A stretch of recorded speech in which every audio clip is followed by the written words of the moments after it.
Good day, everyone. My name is DM Rawlings of the 10-Minute DM.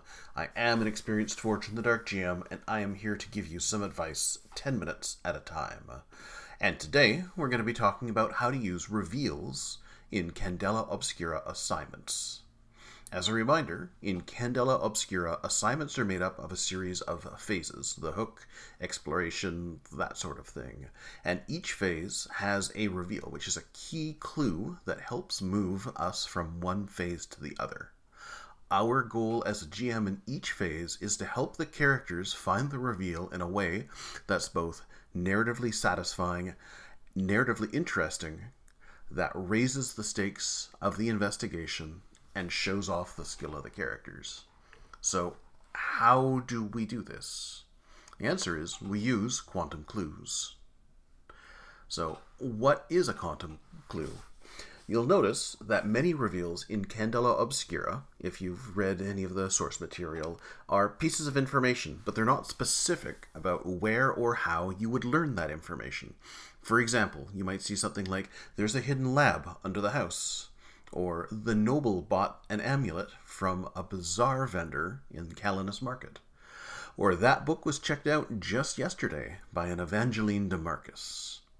They're not telling you all of the details here, and that is a feature, not a bug. It means that until the characters find the clue, that clue could be found anywhere. That's why they're called quantum clues.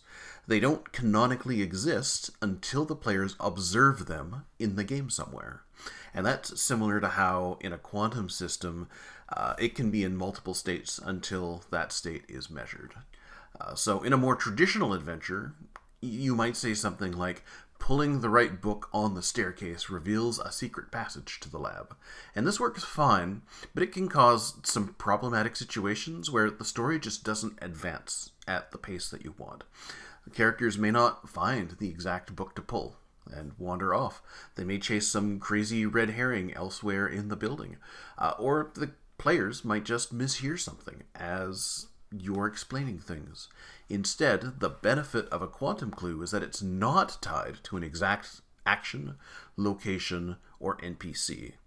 The switch to activate the secret passage might be hidden on the desk, or might be exposed in a letter somewhere. The characters may read the power meter and see that the house is drawing much more than you would expect, or the characters may just get that information by talking to the house's neighbor.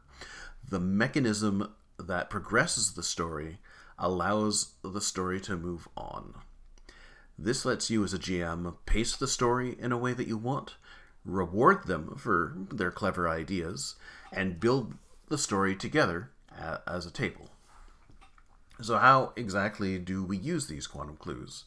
Well, as a GM, it starts when you're prepping a session. Review every single reveal in a module, and then come up with a few ways that characters might uncover these clues, and keep those in your head when you run the game. Try to do it a few different ways.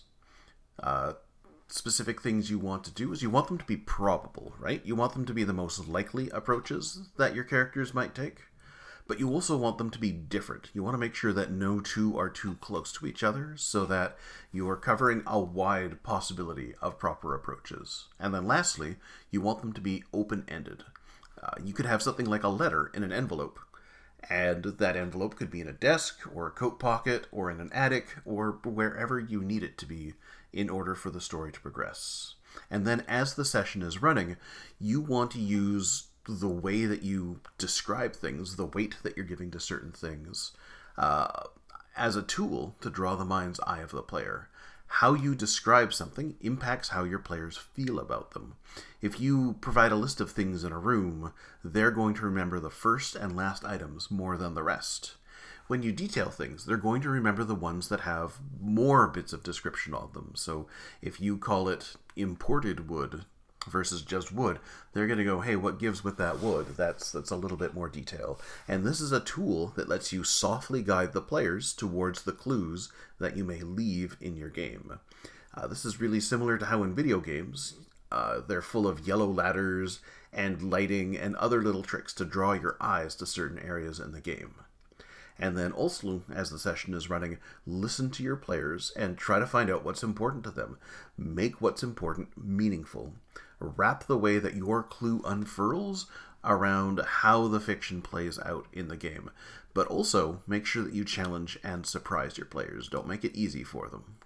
And also, be nimble. If the players are taking an approach that you didn't anticipate, this is an opportunity. This is why you use open-ended clues, right? Because they're easy enough to adapt to different purposes and make your initial ideas close enough to what you need in order for it all to work out. Then lastly, I thought I'd quickly talk about a couple of pitfalls when you are using quantum clues. And the first is you really should make sure that players are earning these reveals. Players shouldn't be able to just walk in and make a single roll and find something out.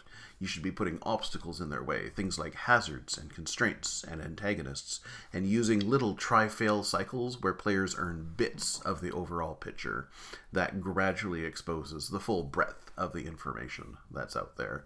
And secondly, I want to touch on some players and GMs don't like quantum clues, down to a theoretical level. Some feel like there should always be an objective reality. The clue is where the clue is. And moving clues around so that players also find them can feel inauthentic or arbitrary. And I do think this is 100% valid for some kinds of games, but I don't think it's valid for 100% of all of the games that are out there. Candela Obscura already has mechanics that are similarly vague. Things like your gear is also quantum. You only mark the gear that you need when you need it up to a certain limit, which means that we're already kind of playing this muddy game. And stuff like scars. Players decide how their injuries change based on the fiction of the moment. The rule is you change this to this, but there's all of this room in between to interpret. And then consequences. Making moves. These are guided by the rules, but they are ultimately fairly arbitrary and very soft mechanical things. Candela Obscura is the kind of game where telling a fun collaborative story is the point. The rule of cool is going to beat the rule as written every single time. It's not a game about simulating the exploration experience or procedurally having the story emerge from tables. It's not about a neutral referee adjudicating the game in a fair way. These are all really valid in a certain kind of game, but Candela Obscura is off in a different place. It's one where we make stuff up as we go along, and we let the dice inform our emergent outcomes so that we're not just purely playing pretend. And I understand this may not be for everyone. That is perfectly okay, but what I would say is give it a try sometime. You might surprise yourself once you actually get under the hood and give this a try. Anyways, I've been DM Rawlings, your 10-minute DM. The subscribe button is very close. You could push that if you wanted. I believe in you. Have a great day.